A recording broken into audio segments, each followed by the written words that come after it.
സംസ്ഥാനത്ത് UDF സർക്കാർ അധികാരമേറ്റ ശേഷമുള്ള ആദ്യ ബജറ്റ് പ്രഖ്യാപനത്തിന് ദിവസങ്ങൾ മാത്രം ബാക്കി നിൽക്കെ വൻ പ്രതീക്ഷയോടെ മലയോര ജനത കാർഷിക തകർച്ചയ്ക്കും അടിസ്ഥാന സൗകര്യങ്ങൾക്കും പരിഹാരം കാണുന്ന ഒരു ബജറ്റായിരിക്കുമെന്നാണ് ഇടുക്കിയുടെ പ്രതീക്ഷ. മുൻ ബജറ്റുകളിൽ പ്രഖ്യാപിച്ച പദ്ധതികളുടെ തുടർച്ച ഉറപ്പാക്കണമെന്നും കാർഷിക വിദ്യാഭ്യാസ മേഖലകൾക്ക് പ്രത്യേക ഊന്നൽ നൽകണമെന്നും ഉടുമ്പൻചോല MLA അഡ്വക്കേറ്റ് സേനാപതി വേണു ആവശ്യപ്പെടുന്നു. ഇതുമായി ബന്ധപ്പെട്ട് മണ്ഡലത്തിലെ ആവശ്യങ്ങൾ അടങ്ങിയ കൃത്യമായ നിർദ്ദേശങ്ങൾ സർക്കാരിന് സമർപ്പിച്ചിട്ടുണ്ടെന്നും അദ്ദേഹം വ്യക്തമാക്കി. പുതിയ UDF സർക്കാരിന്റെ കന്നി ബഡ്ജറ്റ് വരുമ്പോൾ ഇടുക്കി ജില്ലയ്ക്കും പ്രത്യേകിച്ച് ഉടുമ്പൻചോല മണ്ഡലത്തിലും പ്രതീക്ഷകളേറെയാണ്.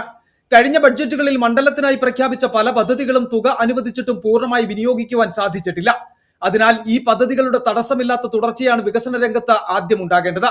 തകർന്നു കിടക്കുന്ന റോഡുകളുടെ പുനരുദ്ധാരണവും കാർഷിക മേഖലയ്ക്കുള്ള പ്രത്യേക പാക്കേജുകളുമാണ് മണ്ഡലം പ്രധാനമായും ഉറ്റുനോക്കുന്നത്. ആദ്യ ബജറ്റില് ഇപ്പോ നമുക്ക് അടിയന്തരമായിട്ട് കഴിഞ്ഞ ബജറ്റുകളിൽ അനുവദിച്ചിരിക്കുന്ന തുകകൾ പൂർണ്ണമായിട്ട് വിനിയോഗിച്ചിട്ടില്ല. അതിൻ്റെ ഒരു കണ്ടിന്യൂവേഷൻ ഉണ്ടാകേണ്ടതുണ്ട്. പുതുതായി നമ്മുടെ നിയോജക മണ്ഡലത്തിൽ പുതിയ പദ്ധതികൾ, ചില കോളേജുകൾക്ക് പണം അനുവദിക്കേണ്ടതായിട്ടുണ്ട്. കാർഷിക മേഖലയുടെ വികസനത്തിന് പുതിയ പദ്ധതികൾ ആവിഷ്കരിക്കേണ്ടതായിട്ടുണ്ട്. തകർന്നു കിടക്കുന്ന റോഡുകളുടെ നവീകരണത്തിന്, അങ്ങനെ ഒരുപാട് പ്രതീക്ഷ നമ്മൾ ഈ ബജറ്റിൽ പുലർത്തിയിട്ടുണ്ട്. ബജറ്റിൽ നമ്മൾ കുറേ നിർദ്ദേശങ്ങളും കൊടുത്തിട്ടുണ്ട്. അപ്പോൾ ഇടുക്കിക്കും പ്രത്യേകിച്ച് ഉടുമ്പൻചോലയ്ക്കും ഗുണകരമായ രീതിയിലുള്ള ഒന്നായിരിക്കും ബജറ്റ് എന്നാണ് പ്രതീക്ഷിക്കുന്നത്. വിദ്യാഭ്യാസ പുരോഗതിക്കായി പുതിയ കോളേജുകൾ സ്ഥാപിക്കുന്നതിനും നിലവിലുള്ളവയുടെ അടിസ്ഥാന സൗകര്യ വികസനത്തിനും തുക വകയിരുത്തണമെന്ന ആവശ്യം ശക്തമാണ്. ഒപ്പം പ്രതിസന്ധിയിലായ കാർഷിക മേഖലയ്ക്ക് ഉണർവേകാൻ പുതിയ പദ്ധതികൾ ബഡ്ജറ്റിൽ പ്രഖ്യാപിക്കുമെന്നാണ് MLAയുടെയും മലയോര ജനതയുടെയും പ്രതീക്ഷ.